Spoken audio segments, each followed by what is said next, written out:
Welcome to the CLA demo video.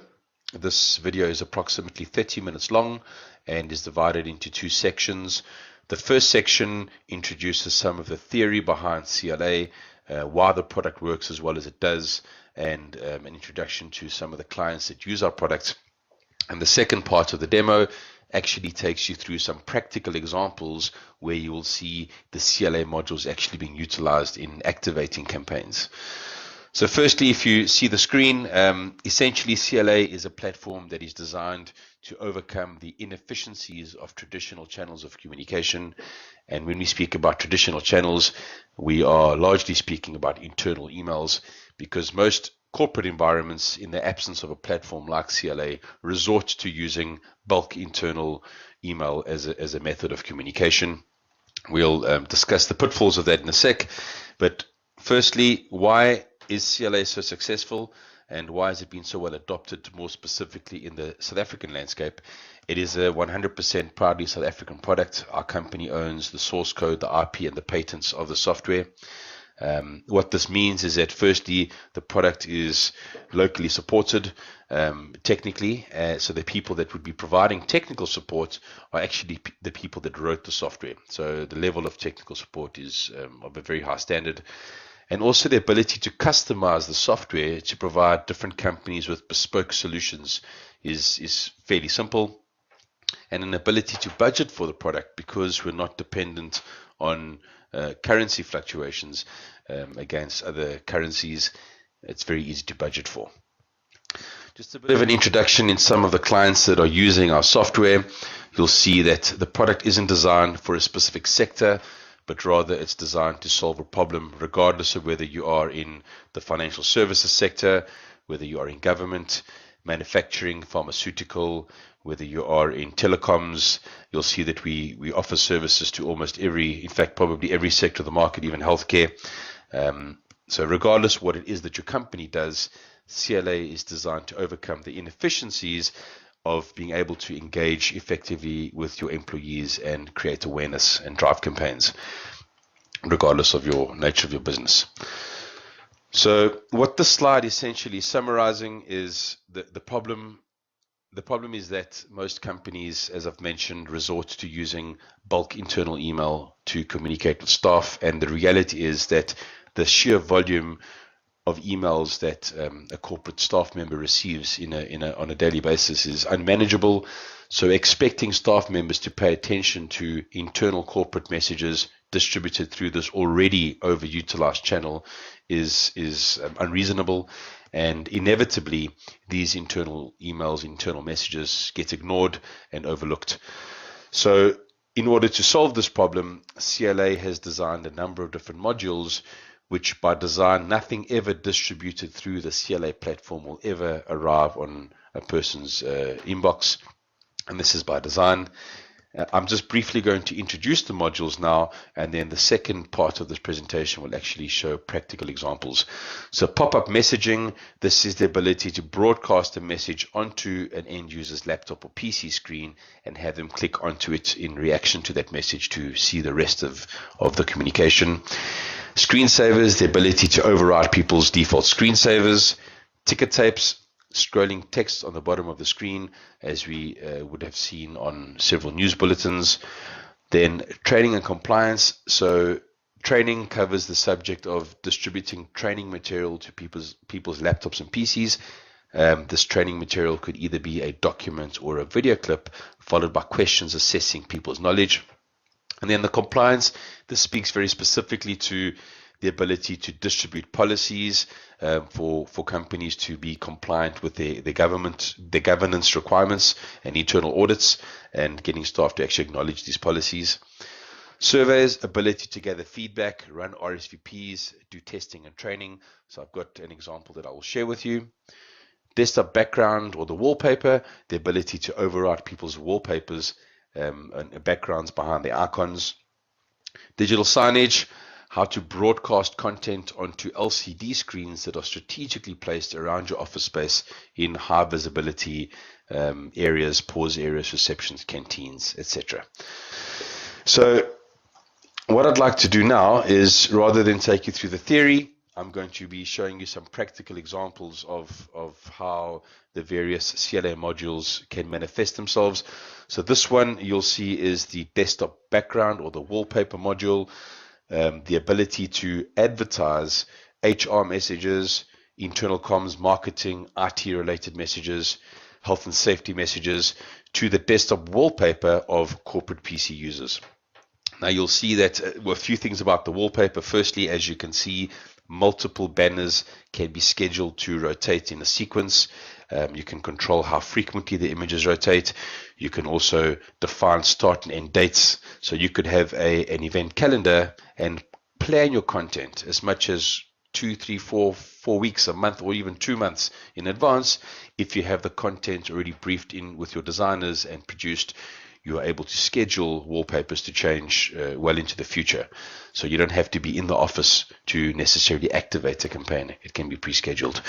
You can also push different desktop backgrounds to different people in your organization, depending on which department they belong to, depending on which regional office they're in. So there are a number of different ways of segmenting your content depending on the end user's membership to various organizational units or security groups. The desktop wallpaper is limited to static images, and you'll see that we recommend that only a portion of the wallpaper be branded with the actual message, and that a section of the wallpaper be left unbranded where icons can be, where allowing the users space to arrange their icons. If you were to brand the entire wallpaper, you see how difficult it is to read the icons that are on top of the wallpaper.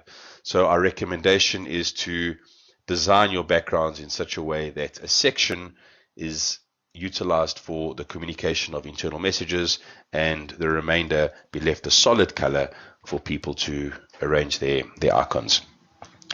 Now, the second module I'd like to introduce you to is the screensaver. Well, firstly, another thing about the wallpaper is it's an exceptionally powerful module because the average corporate PC user accesses shortcuts on their desktop at least 12 to 15 times in any given working day. So if your campaign changes in the middle of a day, it will certainly be noticed. Now, the second module I'd like to draw your attention to is the screensaver. So the screensaver is essentially what launches when your PC or your laptop is idle. You lock your PC, you walk away from your desk, and you leave your PC screen unattended. Now, the audience for the screensaver versus the audience of the wallpaper is very different. The wallpaper that if I interrupt my screensaver, this is targeted to the actual owner of the PC or laptop as they are navigating their system, whereas the screensaver is more targeted to traffic walking through unattended PCs in a predominantly open plan corporate environment. So the screensavers almost act like digital street pole adverts, while the wallpapers are acting more like billboards on your desktops. Now, it is the combination of both the screensaver and the desktop background which creates what we call our subliminal, high repetition and high retention channels. And what we mean by that is that without needing to send any emails whatsoever, if you simply replace your users' screensavers and wallpapers with complementary messages, as you've seen here, both the desktop background and the screensaver are speaking about the cybersecurity campaign. If you replace both the desktop wallpaper and the screensaver with complementary messages, you do not need to send any emails in order to create awareness about an upcoming event. So, for example, walking around the office, now what's happened is my screensaver has changed and it's no longer speaking about cybersecurity and how to avoid becoming a victim of cybercrime. It's speaking about the blood drive, donate blood, save a life. And I'm seeing that while I'm walking from my desk to the coffee machine to make myself a cup of coffee on multiple people's laptops that have been left in an open plan office environment. I get back to my PC, I interrupt my screensaver, I log back in again, and shortly you'll see that my desktop wallpaper will also change to the blood drive, advertising awareness around the blood drive. As you can see, it's just happened now. So it is these two modules which are intended to be complementary that vastly reduce the amount of internal emails. You do not need to send a single email, and by lunchtime on day one, I can assure you that there is far more awareness being created about the upcoming blood drive than had you sent 15 or even 20 emails that entire week. So those are the first two channels, our subliminal multimedia channels. The next module I'd like to introduce you to is the pop-up message. The pop-up message really speaks about how do we create awareness, how do we make an announcement, how do we introduce a policy, how do we broadcast videos without sending it through boring channels which people ignore, such as an internal email. These pop-up messages are always the topmost window, so regardless of what application you're busy working on, whether I've got, for example, my Outlook open and I'm busy working in my calendar, regardless of what application you're busy working on, the pop-up message always appears as the topmost window above all your other application windows. The look and feel of the pop-up can be customized, so you can change the branding on the pop-up. You can, as you can see, I've got an example of a corporate skin here, and you are able to modify the urgency of the pop-up. So when it arrives, how much flexibility do we give the end user? How critical is this message? Do we let them snooze the message? So do we allow them to select the remind me later? What options do we give them? We could give them 5 minutes, 10 minutes, 30 minutes, 1 hour, 2 hours, 4 hours. You can control how long users can snooze it for depending on how urgent this announcement is. And you could even limit the number of snoozes to say, well, after 3 snoozes, this remind me later button disappears and the person now actually has to click on the pop-up.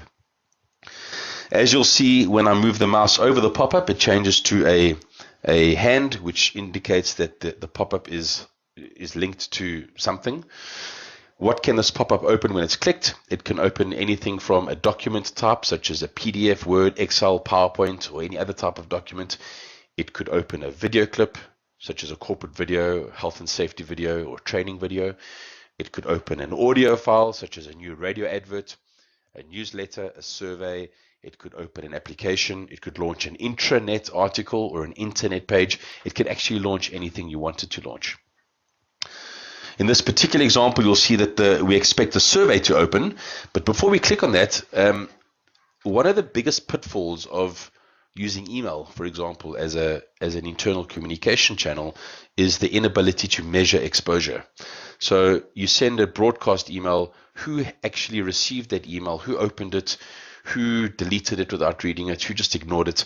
There is no measurement. Whereas with the pop-up module, you are able to firstly schedule the pop-up, decide which date and what time you want this pop-up to go, who do you want it to go to, and then you can pull a report afterwards to see on whose screen did that pop-up arrive, who clicked it, who snoozed it, and who dismissed it, and export that to Excel.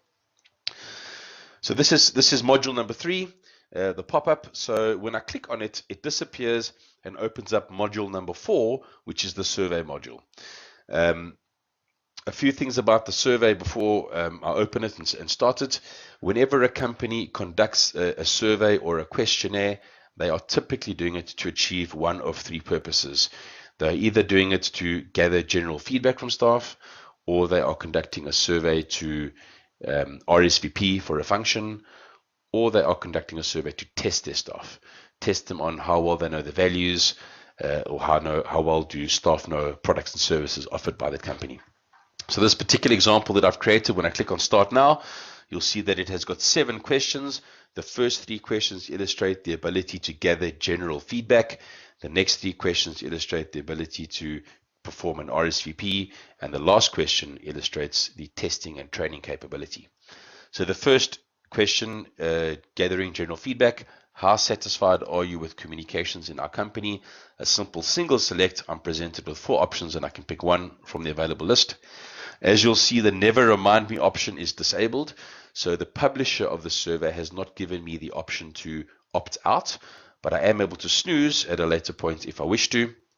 This particular icon illustrates that the publisher of this question feels that this publisher of the survey feels that this question is a bit sensitive and they want us to answer honestly, so they have marked this question as anonymous. So all they will be able to see are the summary results for question 1, but not the individual responses. So from question 1, I click on next, it takes me to question 2. Also gathering general feedback, but slightly different in that it's a multi-select and I'm able to choose more than one option from the list provided. And then question number 3, here I get to rearrange items in order of importance. So communication should be company related, then communication should be fun, then informative, and then interactive. So these 3 questions, so the first 3 questions were gathering general feedback. Before I get to question 4, if I were to snooze the question, I'm able to resume the survey at a later point. Now, one of the big problems with web-based survey tools such as SharePoint or intranet type surveys, the biggest problem with these type of surveys is that the introduction or the invitation to that survey is delivered via email. So already the fact that it's using email as a distribution channel, you're already you lose probably 80% of your participation purely because it's being sent as an email. But then if I get to the end of question 3, as I have done in this example, who's going to remind me tomorrow to go and find possibly email number 183 and go and click on the link to resume the survey? And that is why the pop-up, as you see, that's just arrived back again, acts as our automatic reminder to say you are targeted for a specific survey. It is still active. It has not yet expired. You are targeted for it. So here's your reminder to resume from where you left off. Obviously, in a normal work environment, the reminder wouldn't come this quickly. You'd probably set it to remind the person every few hours or even just once a day. We click on the pop-up. The survey will resume from where it finished off. And when we click on next, it takes us to question 4 out of 7, which is illustrating the RSVP capability. So would you like to attend the Communications Forum meeting on Saturday, the 26th of October, 2019? You'll see that my diary in the background is open on the 26th of October, and I have actually got nothing on that day. But if I were to choose no on this option from question 4 out of 7, when I click on next, you see it goes straight to question 7 out of 7. It skips question 5 and 6.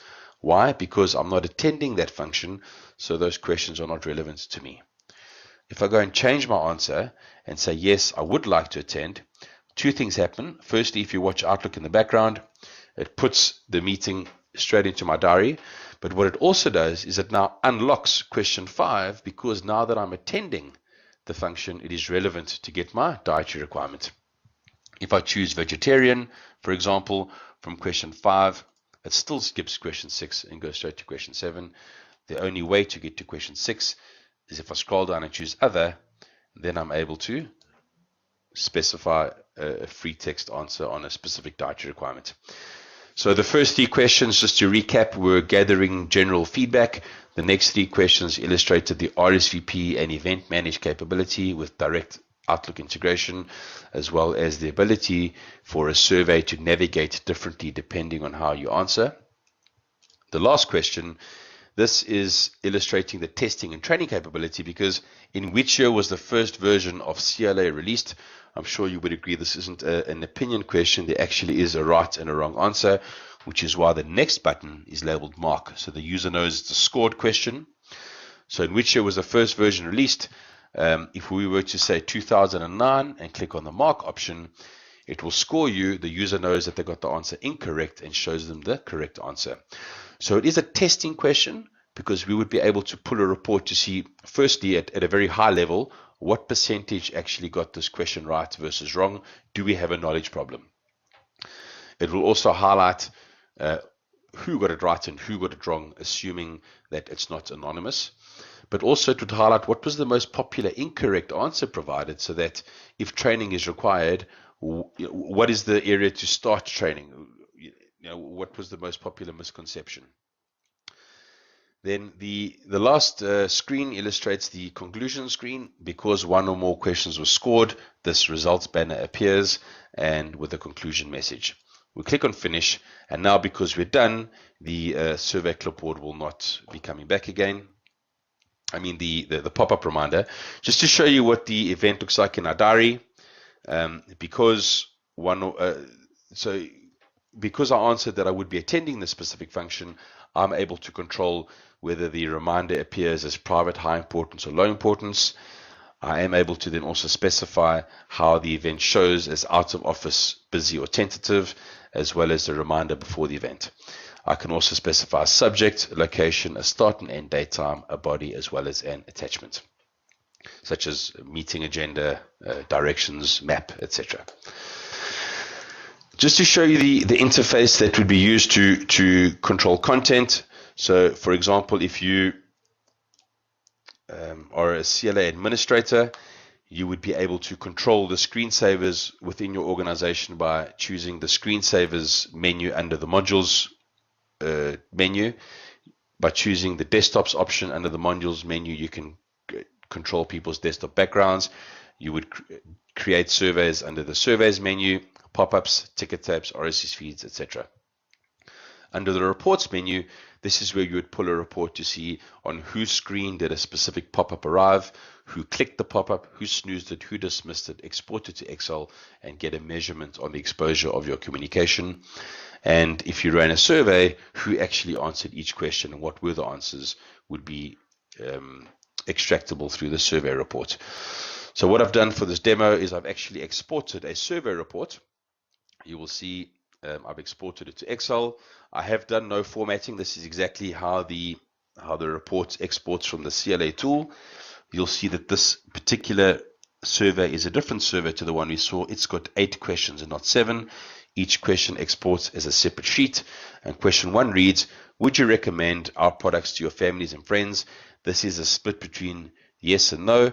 And you'll see that question 1, like our question 1, is also anonymous, which is why when I look at the summarized breakdown, all I can see is how many yeses and how many nos, but the actual detailed responses as to who said yes and who said no, the data simply does not exist.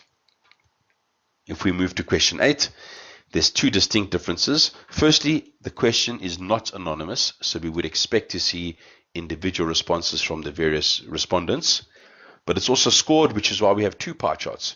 The question reads, which of the following areas is not covered by our company? The correct answer is medical aid, 122 answers. So immediately we can see we have a knowledge problem, that our staff do not know the answer to this question. Looking at the summarized breakdown, because medical aid is the correct answer, it's easy to see that loans is the most popular incorrect answer provided. So when we are training, we should probably focus a fair amount of attention on that particular subject.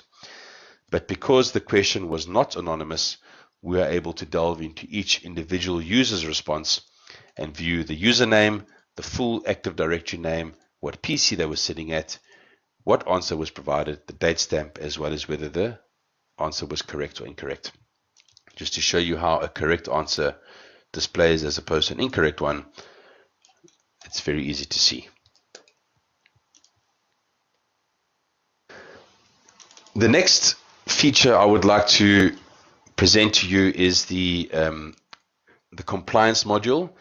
This speaks directly to the ability to push and share policies within organizations and get staff members to acknowledge the policies, firstly to read them and to actually bind themselves to that particular policy. Once again, the compliance module is delivered via pop-up, and we know that with the pop-up, the pop-up always appears as the topmost window above all of your other applications. So if I'm busy working in my Outlook calendar, or if I'm just working on another application, it will always appear above your windows.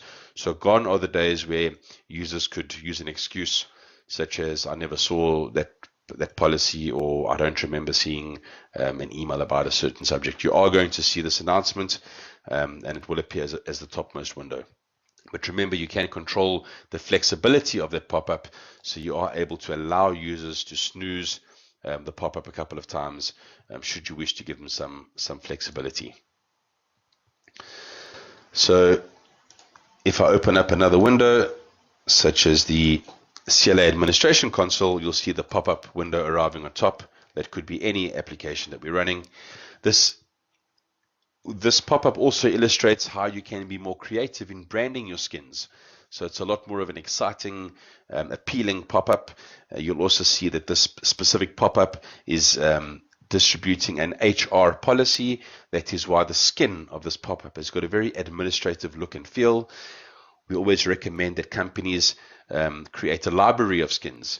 And depending on whether the message is an IT message or an HR message or an Exco message, the relevant skin would be used so that people can identify the origin of the message purely by the look and feel.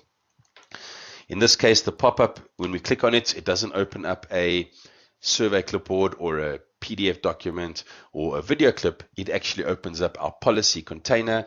It will be branded with your corporate branding, the title of the policy, a short introduction message, and when you click on next, you'll see the actual policy is embedded in this policy viewer. You are then able to view the policy in either full screen mode or in normal screen mode. But the important part is you are given the opportunity to snooze should you wish to postpone this policy. You are, however, able to limit the number of snoozes to maybe a handful of snoozes, but you cannot continue, you cannot proceed, because the footnote clearly indicates that you need to read the policy to the end to be able to continue. So the next button remains disabled until you actually scroll to the bottom of the policy, and then you're able to choose whether you understand the policy and accept the terms or whether you need more information. If we choose to understand and accept, the next button becomes enabled, and it then records our response against our username, our machine name, our IP address, our full name, and a date stamp against a specific policy ID, and stores it in the repository indefinitely for accountability and governance. The optional conclusion screen then also appears, where you could have links to, for example, your compliance officer's email address should you wish to ask any additional questions, or links to, for example, an intranet. We click on finish and the policy is done. We have run several of these in many of our clients' organizations, and the response rates received should a policy run for approximately a week is in excess of 95% completion. So the results that using this platform for gathering policy responses and enforcing compliance is very, very powerful. The last item I'd like to share with you is the ability to distribute training information or training content to your audience, and once the content has been shared with your audience, to then assess their knowledge by asking questions about their training material. Now, that training material could be a video clip, it could be a document, it could be any type of custom file format as well. But the important part is that when you open up this training material, you open it up in our training viewer so that you are able to control how much the flexibility that the user has. For example, if it was a video clip and you just got them to open up the video in the default video viewer, you would be allowing them to, for example, fast forward the video, minimize it, close it, whereas here you're able to control which of those features are available. So in this example we see here, a video arrives on the screen. Again, it's branded quite nicely, and it says, "Welcome to African Bank's Security Awareness Campaign. This video is best experienced with sound." So we click on the pop-up will disappear and open up, in this case, a video clip that opens within our video viewer. I do not think the audio of this video will come through the screen capture. I think it suppresses the audio, but this video does have audio, and you'll see that we're able to control. We've disabled the user's ability to fast forward, minimize, and close, but we have allowed snoozes. Obviously, we wouldn't allow as many snoozes as is in this example. Maybe you would limit it to 3 or 4 snoozes, but we're allowing them to pause, resume, and play again. Once the video completes, though, if you follow the subtitles, you'll see that it indicates that, is somebody planning on robbing your data? Answer these quick questions before you go. So now that the video finishes, a new button appears allowing you to click on continue to questions, and this is where a survey could be constructed, where it randomly selects a handful of questions from a pool of, say, 100, and randomly assesses your knowledge. This is where you're able to also specify what's called an acceptable pass rate, and anybody who scores below the acceptable pass rate will be failed, and they'll have to run the assessment again.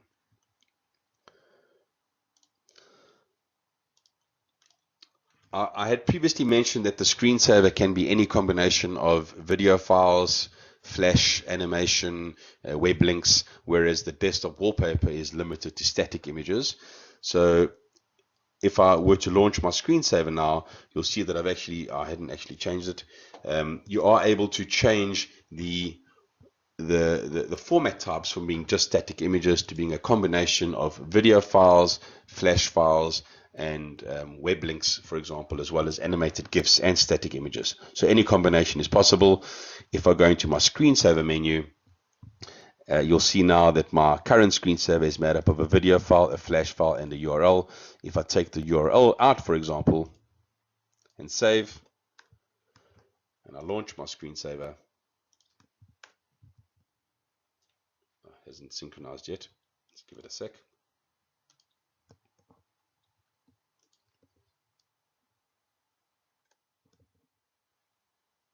So this is the video clip that's playing. This is an MP4 video. You can have it display with or without audio. I would always advise caution to putting audio through a screensaver. Imagine having 20 or 30 PCs in open plan with audio displaying through the screensavers. I would limit the audio purely to broadcasts to LCD screens for digital signage. But this is an MP4 video, and the next item in the sequence you'll see is a flash file, which is an SWF. And these different formats allow you to achieve much better animation capability. You get back to your desk, you move your mouse, interrupt the screensaver, and whether you're interrupting on the audio or the video file, you'll see that it goes back to your screensaver. So that brings me to the end of my presentation. If you have any questions you'd like to ask, I'm going to be putting the contact details on the screen. You can either email me at info@corporatevoice.co.za. You can visit our website where you'd be able to download a brochure as well as complete a contact form and also read about our different modules. Alternatively, feel free to give us a call and we'll be able to arrange a meeting with you. Thank you for your time and enjoy.